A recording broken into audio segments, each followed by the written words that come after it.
اللهم صل وسلم بارك على سيدنا شفيعنا حبيبنا نبينا مولانا محمد بارك وسلم.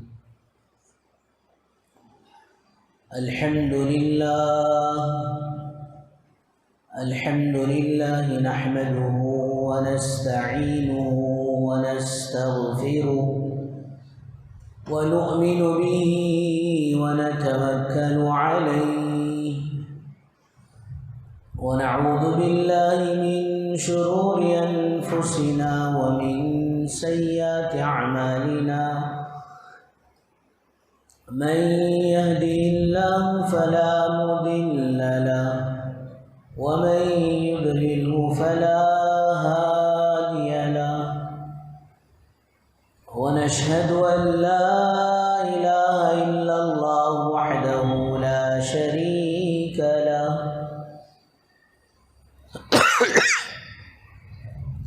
ونشهد أن سيدنا وسندنا مولانا محمدا عبده ورسوله. أما بعد فأعوذ بالله من الشيطان الرجيم. بسم الله الرحمن الرحيم. وأما من خاف مقام ربه ونهى النفس عن الهوى فإن الجنة هي المأوى.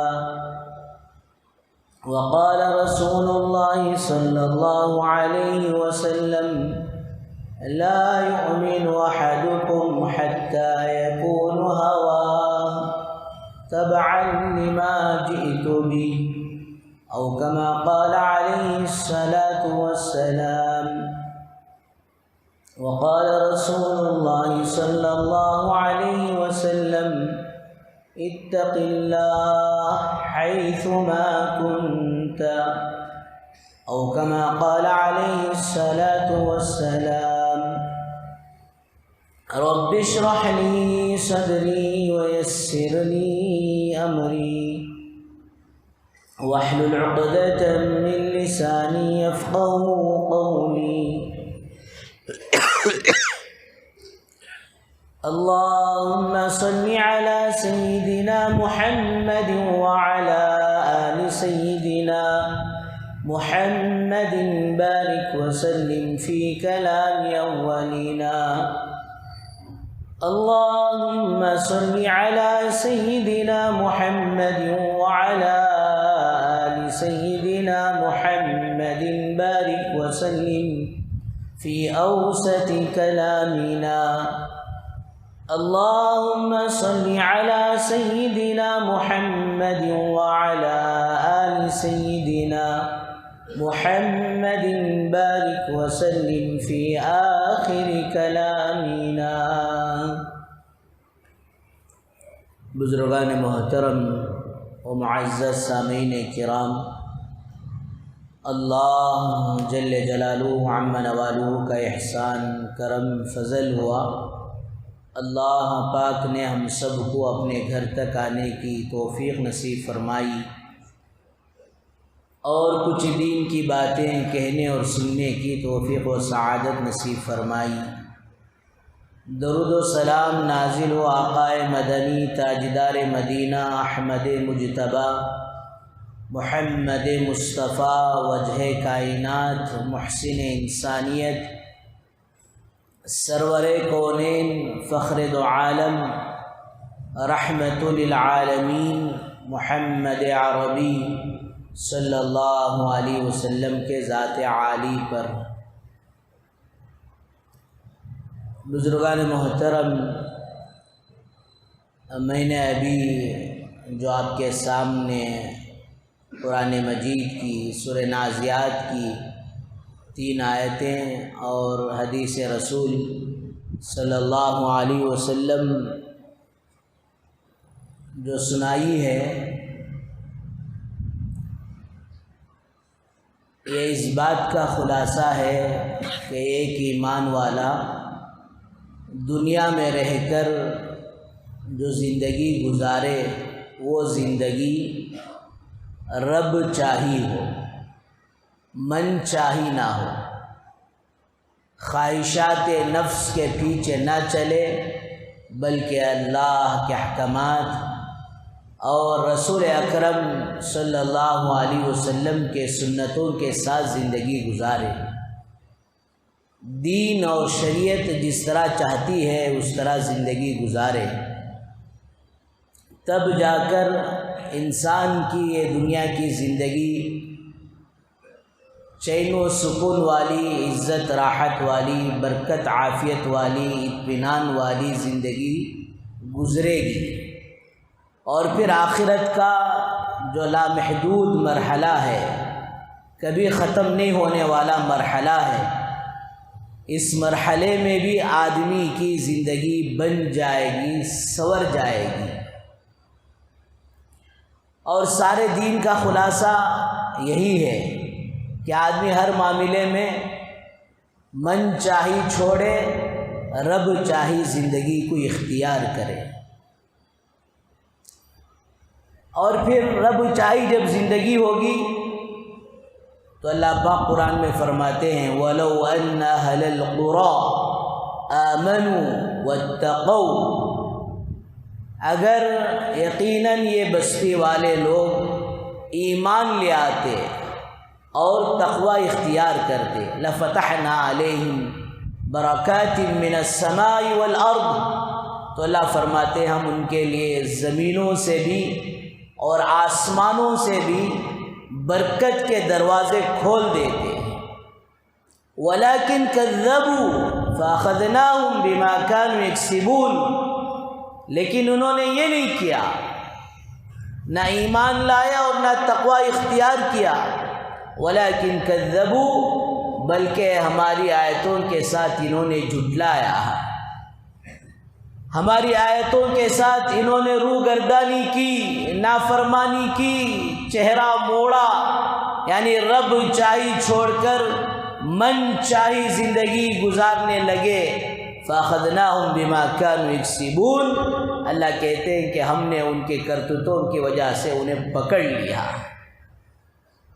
اس لیے حدیث مبارکہ میں آتا ہے، سرکار دو عالم صلی اللہ علیہ وسلم نے ارشاد فرمایا لا يؤمن احدكم حتى يكون هواه تبعا لما جئت به، کہ کوئی آدمی اس وقت تک کامل مومن نہیں ہو سکتا جب تک کہ وہ اپنے خواہشات نفس کو اس دین کے تابع نہ کر دے، لما جئت به، جس کو میں لے کر آیا ہوں۔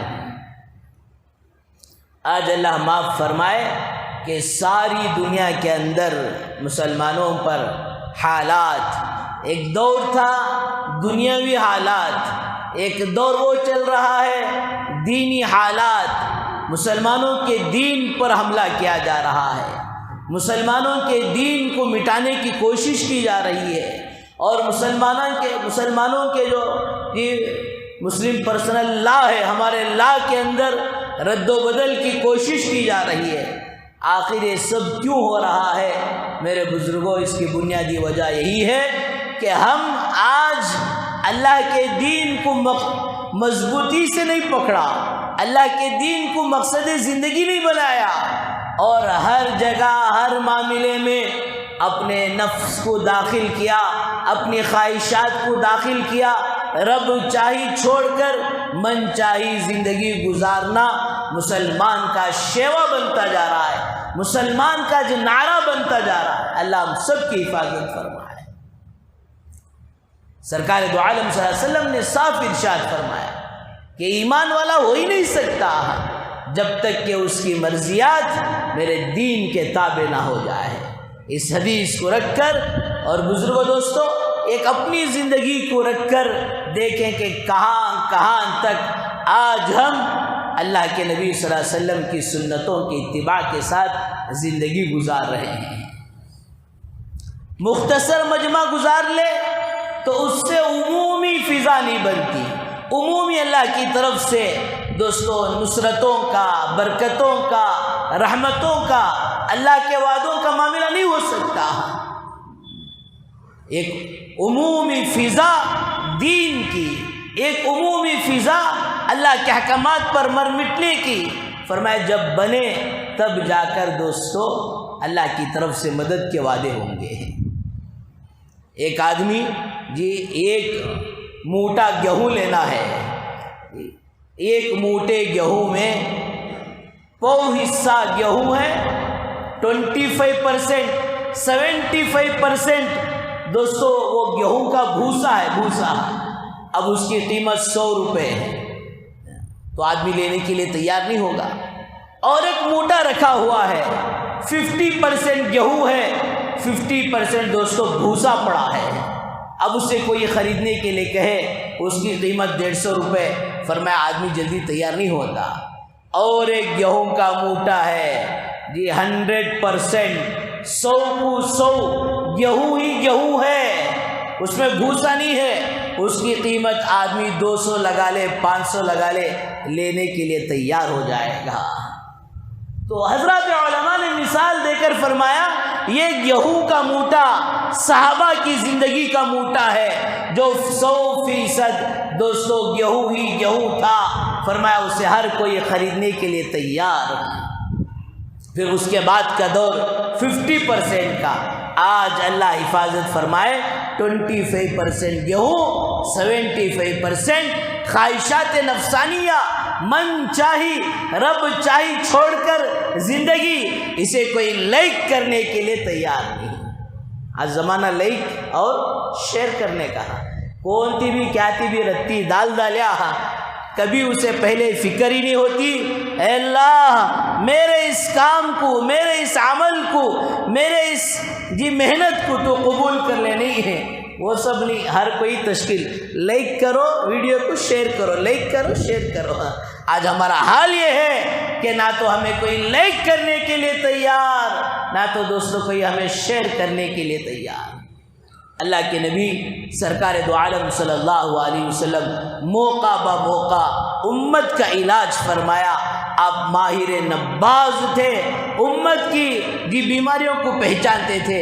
ایک موقع پر آپ نے فرمایا اتق اللہ حیث ما کنت، کہ میری امت تم جہاں کہیں رہو، جہاں کہیں رہو مجھ سے اللہ سے ڈرتے ہوئے، اللہ کا تقوی اختیار کرتے ہوئے، اللہ کی خشیت اختیار کرتے ہوئے، خوف خدا کے ساتھ زندگی گزارو، جہاں کہیں رہو، خلوت میں رہو، جلوت میں رہو، تنہائی میں رہو، مجمع میں رہو، جنگل و بیابان میں رہو، اکیلے اکیلے تنہے تنہا کمروں میں بند رہو، ہر موقع پر اللہ سے ڈرتے رہا کرو۔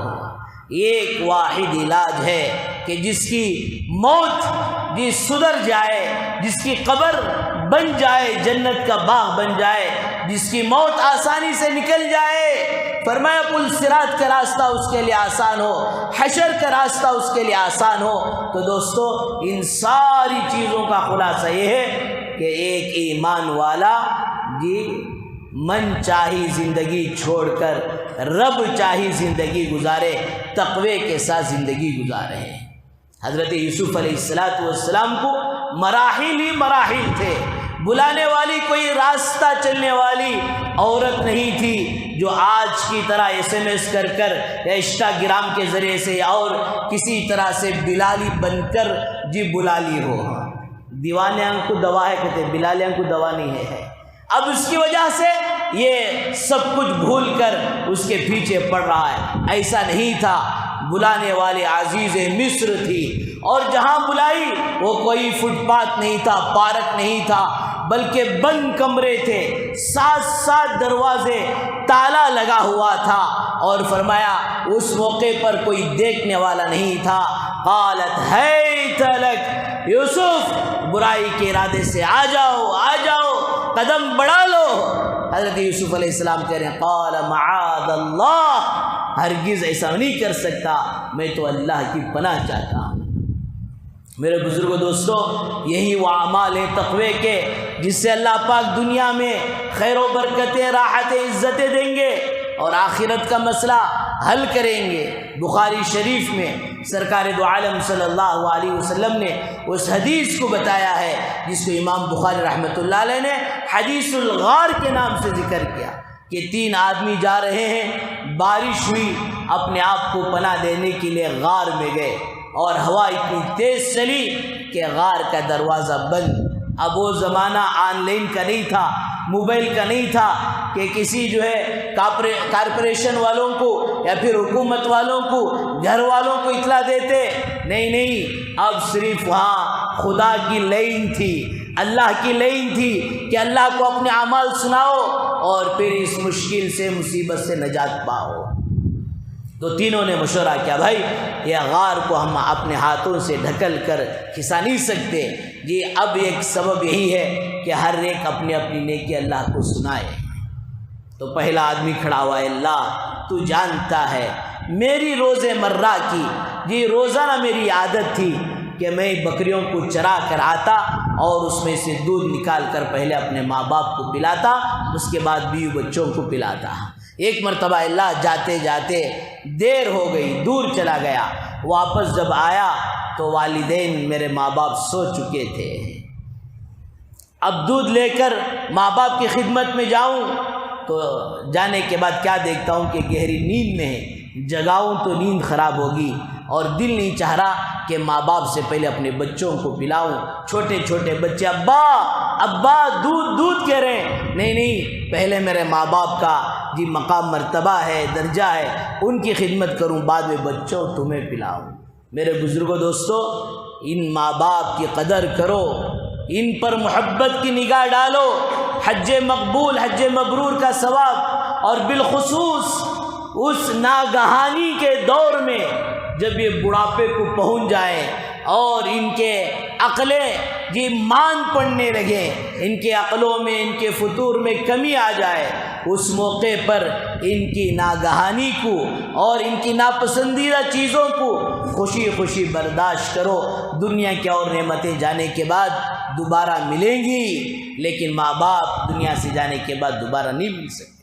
ابن مسعود رضی اللہ کے نبی صلی اللہ علیہ وسلم کی خدمت میں پہنچ کر پوچھتے ہیں، اور ابن مسعود رضی اللہ تعالی عنہ لما قال له ای الاعمال احب الى اللہ، ابن مسعود پوچھتے ہیں یا رسول اللہ کے نزدیک سب سے پسندیدہ عمل کیا ہے؟ آپ نے فرمایا الصلاۃ لوقتها، کہ نماز کو وقت پر ادا کرنا۔ ابن مسعود نماز کو وقت پر ادا کرنا اللہ کے نزدیک سب سے پسندیدہ عمل ہے۔ تمام حقوق اللہ میں، اللہ کے حقوق میں نماز محتم بالشان عمل ہے۔ اس لیے اس حدیث مبارکہ میں اس بات کی طرف اشارہ کیا گیا کہ نماز کو مضبوطی سے پکڑو، تمام اعمال کو مضبوطی سے پکڑو گے اور کل قیامت کے دن سب سے پہلے نماز کا حساب ہوگا۔ یہ اچھی نکل آئی تو باقی اعمال اچھے نکل آئیں گے، اس میں پھنس گیا تو باقی کے اعمال میں پھنس جاؤ گے۔ پھر اس کے بعد پوچھتے ہیں ثم قال، اس کے بعد اور کون سا اللہ کے نزدیک محبوب عمل ہے؟ آپ صلی اللہ علیہ وسلم نے فرمایا قلت ثم ای قال بر الوالدین، والدین کے ساتھ حسن سلوک کرنا۔ تمام رشتہ داروں کے حقوق میں سب سے بڑا حق، بیوی سے بھی بڑھ کر، بچوں سے بھی بڑھ کر میرے بزرگوں ماں باپ کا حق ہے۔ یہ اس حدیث میں اس بات کی طرف اشارہ ہے کہ تمام کے حقوق تو ادا کرنا ہی ہے، لیکن تمام حقوق میں سب سے بڑا سردار حقوق حقوق العباد میں وہ ماں باپ کا مقام مرتبہ ہے۔ آج اللہ معاف فرمائے، ماں باپ اپنے ٹابلیٹ کے لیے بچوں کے سامنے گڑ گڑائیں، بیٹا پیزا کھانے کے لیے نہیں، بیٹا یہ کھانے کے لیے نہیں، وہ کھانے کے لیے نہیں، ٹابلیٹ کے واسطے پیسے دے۔ میں اکلاس تمہارا بیٹا، میں اکلاس تمہارا پیدا ہوا سو دوسرے بچے پوچھتے نے۔ اللہ حفاظت فرمائے، اللہ کی توبہ۔ جی دوستو، ایسے جملے جو زمین جہاں ہل جائے ہے، اللہ حفاظت فرمائے۔ نہیں بزرگو دوستو، غنیمت سمجھو، غنیمت۔ بر الوالدین، قلت ثم یقال الجہاد فی سبیل اللہ، اللہ کے راستے کی، دین کی محنت۔ علماء نے لکھا ہے دین کی ہر کوشش وہ اللہ کے دین کی محنت میں، جہاد میں شمار ہوتی ہے۔ بہرحال صبح تہجد کا وقت ہو گیا، ماں باپ کی آنکھ کھلے تو کیا دیکھتے ہیں، فرما بردار بچہ دودھ لے کر کھڑا ہے۔ وہ دعائیں نکلی، دل سے دعائیں نکلی، اے اللہ یہ عمل خالص تیرے لیے ہے تو اے اللہ میری مغفرت فرما دے، اے اللہ اس مصیبت سے ہمیں نجات دے دے۔ فرمایا تھوڑا سا حصہ کھلا، دوسرا آگے بڑھا، کہا اے اللہ میری ایک رشتے کی بہن تھی، وہ میرے سے کچھ ضروریات پیسہ لینے کے لیے آئی تھی، میں نے اس سے برائی کا ارادہ کیا تو اس نے کہا اتقوا اللہ، اللہ سے ڈر، برائی کے ارادے سے آگے نہ بڑھ جب تک ہمارا نکاح نہ ہو۔ تو فرمایا کسی طرح کا کوئی معاملہ ہمارا نہیں ہو سکتا۔ فرمایا وہ بات جو دل سے نکلی تھی دل پر لگی، کہا بہن جتنا چاہے لے کر چلے جا، میں تیرے سے برائی کا ارادہ نہیں کرتا ہوں۔ اے اللہ پورا اختیار تھا، کوئی پوچھنے والا نہیں تھا، آنے والی بہن مجبور تھی، اے اللہ تیرے ڈر سے میں یہ گناہ سے بچ گیا تھا، اللہ ادا پسند آئے تو مصیبت سے نجات دینا۔ فرمایا دوستو اب تھوڑا ہٹا۔ فرمایا اس کے بعد تیسرا آدمی آگے بڑھتا ہے، اللہ میرے پاس ایک مزدور کام کرتا تھا، شام ہونے سے پہلے مزدوری لیے بغیر چلا گیا، آیا سالوں کے بعد، میں نے اس کی مزدوری کو نفع کی تجارت میں لگاتا رہا، بکریوں کا اور پھر اسی طرح جو ہے اس کے بعد یہ گائیں کا، اونٹوں کا، یہ ایک بڑا ریوڑ دو پہاڑوں کے درمیان جمتا چلا گیا۔ جب یہ آیا کہ بھائی میرے مزدوری مجھے دے دے تو اس نے کہا دیکھ تیری مزدوری سب کچھ یہاں لگایا ہوں، یہ سب تیرا مال ہے۔ او بھائی میں غریب سے مذاق مت کر، میں یہ اونٹ گائیں اور بکریاں لینے نہیں آیا ہوں، میں تو اپنی مزدوری لینے آیا ہوں۔ کہا یہ تیری ہی مزدوری ہے، جا یہ سب کچھ تیرا ہے، تیری مزدوری کو میں نے لگایا تھا، تیرے سے مذاق نہیں کر رہا ہوں۔ فرمایا دوستو اللہ سے کہتا ہے اے اللہ یہ ادا تجھے پسند آ جائے، خالص تیرے لیے کیا ہوں۔ آج اللہ معاف فرمائے، دینے والوں کا حق دینے کے لیے اللہ حفاظت فرمائے آدمی بہانے بناتا ہے۔ گزشتہ جمعہ میں نے عرض کیا قرض یہ رات دن کو کاٹنے والی کینچی ہے، حقوق اللہ احد پہاڑ 7 کلومیٹر لمبا چوڑا، اتنی بڑی کوئی غلطی کرے اللہ سے معافی طلب کر لے، فرمایا اللہ پاک معاف کرنے کے لیے تیار۔ ایک رائی کے دانے کے برابر بندوں کا حق، کسی کو زبان سے تکلیف دی، کسی کا مال ناحق کھایا ہے، فرمایا دوستو جب تک یہ بندہ معاف نہ کرے اللہ پاک و رائی کے دانے کے برابر گناہ بندوں کا معاف نہیں کریں گے۔ بہرحال بزرگوں دوستو، حضرت مسلم بن یسار رحمۃ اللہ علیہ راستے میں جا رہے ہیں، حج کا سفر ہے، سارے ساتھی حضرت کو خیمے میں چھوڑ کر کچھ سامان لانے کے لیے گئے۔ ایک عورت آئی، آ کر جو ہے ان کو پھسلانے لگی، فوراً رونے لگے، اتنا روئے کہ وہ عورت رونے پر مجبور ہو گئی۔ پھر دوبارہ جو ہے اسی طرح وہ پھسلانے کا ارادہ کرتی ہے تو فوراً حضرت مسلم بن یسار رحمۃ اللہ علیہ رو رہے ہیں۔ اب وقت گزرا تو فوراً جو ہے وہ عورت ان کے حال پر ترس کھا کر چلے گئی۔ خواب میں حضرت یوسف علیہ السلام کی زیارت ہوتی ہے۔ حضرت یوسف علیہ السلام کہتے ہیں کہ میں نبی ہو کر جس عمل کو کیا تو حضور کا ایک امتی ہو کر ماشاءاللہ وہ عمل کیا کہ اپنے آپ کو اس طرح گناہوں سے بچا لیا۔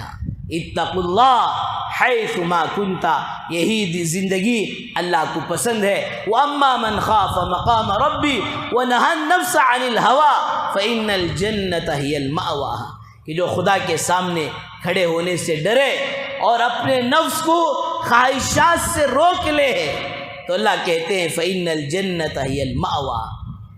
علامہ ابن جوزی رحمۃ اللہ علیہ لکھتے ہیں کہ عبید بن عمیر ایک اللہ کا پارسا آدمی، ایک اللہ کا ڈرنے والا متقی پرہیزگار، وہ زمانے کا نوجوان، اس زمانے میں ایک عورت اپنے چہرے کو اینک میں دیکھتی ہے اور پھر اپنے حسن و جمال پر وہ فخر کرتی ہے، اس لیے جب بھی آئینہ دیکھو تو یہ دعا کرو اللہم انت حسنت خلقی فحسن خلقی، اے اللہ تو نے میری صورت کو اچھا بنایا، میری باڈی کو اچھا بنایا، اے اللہ میرے اخلاق کو اچھا بنا دے۔ کیوں؟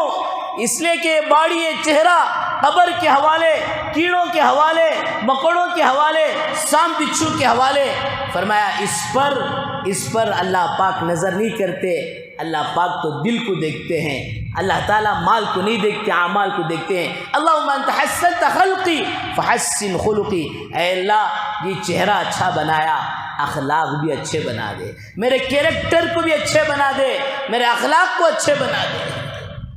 اور اپنے شوہر سے کہی میں اتنی حسین و جمیل ہوں، اگر کوئی مجھے دیکھ لے تو مجھ پر فدا ہوئے بغیر نہیں رہ سکتا، کوئی میرے فتنے پر پڑے بغیر نہیں رہ سکتا۔ اس کے شوہر نے کہا جا اگر تیرے اندر طاقت ہے عبید بن عمیر کو اپنے فتنے میں ڈال کر تو بتا۔ یہ گئی، حضرت کا معمول تھا عشاء کے بعد بھی دیر تک اللہ کے ذکر میں مشغول رہتے اور دعاؤں میں مشغول ہوتے، روتے دھوتے رات 1 بجے مسجد سے نکل کر گھر آتے۔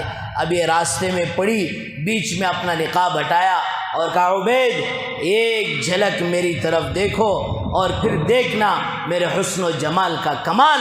فوراً حضرت نیچے نگاہ نیچے رکھ کر چل رہے ہیں تو پھر اس نے ٹوکا، پھر اپنی طرف بلایا۔ حضرت عبید بن عمیر رحمۃ اللہ علیہ وہ رات کے اندھیری میں، وہ تنہائی میں ایک حسین جمیل عورت سے مقابلہ کر رہے ہیں۔ تو دوستو وہ مقابلہ کرنے کی طاقت اللہ کے نبی نے فرمایا اتق اللہ، جہاں کہیں رہو یہ اللہ سے ڈرتے رہو، حیث ما کنتا۔ فوراً کہا بہن میرے چند سوالوں کا جواب دے تو تیری خواہش پوری کروں، اگر جواب نہ دے تو پھر ان سوالات کی تیاری کرنا، پھر دیکھیں گے۔ پوچھا کیا سوالات ہیں؟ اگر تجھے یہ پتہ چل جائے حضرت اسرائیل ابھی میرے پاس آئیں گے، میری زندگی کا آخری وقت آ کر پہنچنے والا ہے، کیا تو اس موقع پر بھی اپنی خواہش کو پوری کرنا چاہے گی؟ اس نے کہا جب زندگی کا آخری لمحہ آئے تو ہر کوئی یہ چاہتا ہے کہ اس موقع پر اللہ سے میں ڈروں، اللہ میری زندگی کے گناہوں کو معاف کرے۔ حضرت اس وقت تو میں یہ نہیں چاہوں گی۔ میرے بزرگوں دوستو، حضرت نے اس بات کی طرف اشارہ کیا ہر کسی کے ساتھ یہ لگا ہے، ہر کوئی کیوں میں کھڑا ہوا ہے، کب کس کا آخری وقت ہے کسی کو معلوم نہیں۔ پھر دوسرا سوال کرتے ہیں بہن تو سوچ قبر میں جا پہنچی ہے، منکر نکیر تیرے پاس آئیں گے، من ربو کا ما دینو کا من نبیو کا سوال ہوگا، کیا اس موقع پر تیرے اندر برائی کا ارادہ پیدا ہوگا اور تو اپنی نفسانی خواہشات پوری کرنا چاہے گی؟ تو اس نے کہا حضرت اس موقع پر تو نفسا نفسی کا عالم ہوگا، پتہ نہیں ان سوالات کا جواب ہر کوئی صحیح دے گا نہیں دے گا، وہ تو اپنی فکر میں پڑا ہوگا، اس وقت اسے کہاں موقع ہوگا۔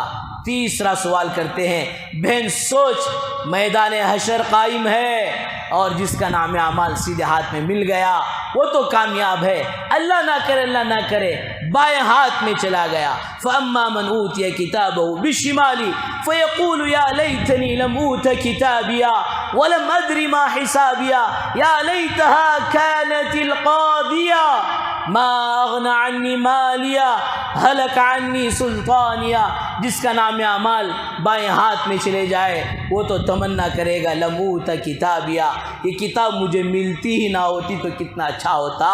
یا لیتہا کانت القاضیہ، ارے موت ہی پر معاملہ ختم ہو جاتا، آج حشر قائم نہ ہوتا، آج اعمال نامے کا مسئلہ سامنے نہ آتا۔ یا لیتہا کانت القاضیہ ما اغنی عنی مالیہ، ارے وہ مال جس کی میں صبح و شام پوجا کرتا تھا، سب کچھ تجھے ہی سمجھتا تھا، کہیں لگانا تو میری جان نکلتی تھی، ما اغنی عنی مالیہ، مال بھی گیا، مال بھی میرے سے بے وفائی کر چکا، ہلک عنی سلطانیہ، میرا عہدہ و منصب، میری سلطنت، میری حکومت، اس نے بھی مجھے ہلاک کر دیا۔ خذوہ فغلوا، فرشتوں سے کہا جائے گا اس کو پکڑو، اس کے گلے میں توق ڈالو، ثم الجحیم صلوہ، پھر اسے لے جا کر جہنم میں پھینک دو۔ حضرت یہ سارا منظر پڑھتے ہیں بہن کیا کہتی ہے تو اپنے بارے میں، کیا تیرا نامہ اعمال سیدھے ہاتھ میں مل سکے گا یا پھر بائیں ہاتھ میں؟ اگر اس اعمال نامے کا وقت آ جائے تو بہن کیا تیرے دل میں یہ برائی کا ارادہ پیدا ہوگا؟ حضرت نہیں، ہرگز برائی کا ارادہ اس وقت بھی پیدا نہیں ہوگا۔ اور آگے کہتے ہیں وَإِن مِّنكُمْ إِلَّا وَارِدُهَا كَانَ عَلَىٰ رَبِّكَ حَتْمًا مَّقْضِيًّا، اس کے بعد ہر کسی کو پل صراط پر چلنا پڑے گا۔ عبید بن عمیر کہتے ہیں اس وقت ہر کوئی اپنے نام اعمال کے حساب سے بجلی کی طرح پار ہوئے گا، گھوڑے کی تیز رفتاری کی طرح پار ہوگا، اور جن کے نام اعمال ہلکے پھلکے ہوں گے، گناہوں کا انبار زیادہ ہوگا، وہ اٹکتے لٹکتے پٹکتے پار ہوں گے، کوئی جو وہاں سے کٹ کر گرے گا جہنم کے گڑھے میں گرے گا۔ بہن بتا تو کیسے پار ہوگی؟ کیا پل صراط کا راستہ آ جائے تب بھی تیرے دل میں یہ برائی کا ارادہ آئے گا؟ حضرت نہیں آئے گا۔ بہن جا ان چیزوں کی تیاری کر، مجھے خود ان چیزوں سے فرصت نہیں تو پھر تجھے کہاں ان چیزوں سے فرصت ملے گی؟ میں بھی تیاری میں لگا ہوں، جا تو بھی تیاری میں لگ۔ وہ بہن روتے ہوئے آتی ہے، اس کے بعد ہر رات وہ بہن تیار ہوتی ہے، مصلی بچھاتی ہے۔ اس کے شوہر کہتے ہیں اب تو بس میری بیوی ہوتی اور اللہ کے سامنے گڑ گڑانا ہوتا اور مصلی ہوتا۔ میرے بزرگوں دوستو، عرض کرنے کا مقصد یہ ہے کہ من چاہی زندگی، نفسانی خواہشات کو چھوڑ کر رب چاہی زندگی گزاریں، اس میں دنیا میں خیر و برکتیں ملے گی، آخرت میں راحتیں ملے گی، عزت اور کامیابی ملے گی۔ اور ایک بات ضرور یاد رکھیں، حدیث میں آتا ہے لا یزنی حین اذن مؤمن، جب کوئی آدمی زنا میں مبتلا ہوتا ہے فرمایا اس وقت تک وہ مومن ہو ہی نہیں سکتا۔ لا الشارب، شراب پینے والا جب شراب پیتا رہتا ہے اس وقت تک مومن نہیں رہتا۔ ابھی ایک مولانا نے بڑی عجیب و غریب جو ہے شعر کہا، ایک بھٹی سے پی کے رندے بلا نوش چلا، باٹل مار کر نوش چلا، جب وہ ہوش سے مدہوش ہوا تو نالی میں گرا۔ نالی اس کے واسطے وہ 5 اسٹار ہوٹل۔ جب کتے نے منہ میں پیشاب کیا تو بولا ساقیا اور پلا اور پلا، اللہ حفاظت فرمائے۔ تو جب کوئی آدمی زنا میں مبتلا ہوتا ہے، شراب پینے میں مبتلا ہوتا ہے تو بزرگوں دوستو اس وقت تک وہ مومن نہیں رہتا جب تک کہ وہ عمل سے دور نہ ہو جائے، باز نہ آ جائے۔ اور فرمایا زنا دوستو یہ قرض ہے، قرض۔ جب کوئی آدمی زنا میں مبتلا ہوتا ہے تو فرمایا اللہ پاک دنیا ہی میں وہ قرض اس کا چکائیں گے، اس کی بیوی کے ذریعے سے، اس کی بیٹی کے ذریعے سے، اس کے بہن کے ذریعے سے۔ اللہ حفاظت فرمائے گھر کے کسی نہ کسی عورت سے وہ قرض چکا کر رہیں گے۔ حافظ ابن حجر رحمۃ اللہ علیہ نے زواجر میں لکھا ہے، ایک بادشاہ اپنی رعایا کو چیک کرنے کے لیے اپنی بیٹی کو سوار کر اپنی خادمہ کے ساتھ بھیجتا ہے، جا کر شہر کے اندر میری بیٹی کو گھما کر لا، لوگوں کے حالات دیکھیں گے۔ اب سارا شہر میں گھما پھرا کر اسے لایا گیا، کسی کو پتہ نہیں تھا کہ بادشاہ کی بیٹی ہے، ورنہ کون اس کی طرف نگاہ اٹھاتا اور کون اس سے ہاتھ لگاتا۔ بہرحال پورا سروے کرا کے اسے واپس لایا تو بادشاہ نے پوچھا لوگوں نے اس کے ساتھ کیا کیا؟ خادمہ کہتی ہے کہ کسی نے کچھ نہیں کیا، فلاں جگہ پر، فلاں چوراہے پر، فلاں سرکل پر ایک نوجوان نے برائی کے ارادے سے اس کے بدن کو چھین کر چلا گیا۔ فوراً بادشاہ سر جھکایا اور آنکھوں سے آنسو بہانے لگا، اسی جگہ پر میں نے بھی ایک عورت کو برائی کے ساتھ ہاتھ لگایا تھا، اس کا بدلہ اللہ نے میری بیٹی کے ساتھ نکالا ہے۔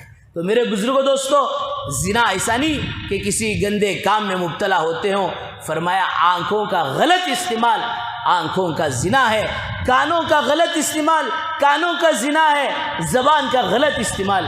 اللہ اس امت کی حفاظت فرمائے۔ 90% آج پٹے پٹیاں، لڑکے لڑکیاں، ماں باپ بے غیرت بچوں کے ہاتھ میں موبائل دلا کر بچوں کو زناہوں میں، آنکھوں کے، کانوں کے، زبانوں کے زناہوں میں مبتلا کر رکھے ہیں، جس کی وجہ سے اعمال میں جان نہیں، اعمال میں نورانیت نہیں۔ فرمائے اس امت کے افراد تہجد کو اٹھ کر اللہ کے سامنے گڑ گڑاتے، اپنی آنکھوں سے گرم گرم آنسو بہاتے۔ فرمایا اللہ کی طرف سے فیصلے عجیب و غریب ہوا کرتے تھے۔ آج امت کا ایک بڑا طبقہ ان چیزوں میں، ان بلاؤں میں، زناؤں کے اندر مبتلا ہوتے ہوئے زندگی گزار رہا ہے۔ میرے بزرگوں، اللہ کو یہ زندگی پسند نہیں۔ اللہ کو زندگی جو پسند ہے وہ نہى النفس عن الهوى، اپنے آپ کو خواہشات سے بچا کر، من چاہی سے بچا کر رب چاہی زندگی گزارنا۔ یہ اللہ کو پسند ہے، اس لیے اس پر خاص توجہ دیں، اس پر خاص محنت کریں۔ ابھی گزشتہ دنوں میں چندریان 3 پر اس امت کے افراد نوجوان یو پی کے، تو ایک مولانا کا بیٹا عریب ماشاءاللہ محنت کیا اور پھر اس چندریان کو چاند پر پہنچائے۔ اس امت کے اندر اللہ تعالیٰ نے وہ صلاحیت رکھی ہے، وہ طاقت رکھی ہے، اپنے بچوں کو دین پر اور دنیا میں کام آنے والی چیزوں پر لگا کر ان کی دنیا اور آخرت سنوارو۔ یہ نہیں کہ موبائل دیکھ کر بیٹھ گئے اور فرمایا کہ بچے اپنی جوانی کو، اپنے ایمان کو، اعمال کو تباہ کرنے پر، برباد کرنے پر لگے ہوں۔ اللہ تعالیٰ ہم سب کی پوری امت کی حفاظت فرمائے۔ من چاہی زندگی چھوڑ کر رب چاہی زندگی گزارنے کی توفیق و سعادت نصیب فرمائے۔ وآخر دعوانا الحمدللہ رب العالمین۔ جو حضرات سنت نے پڑھی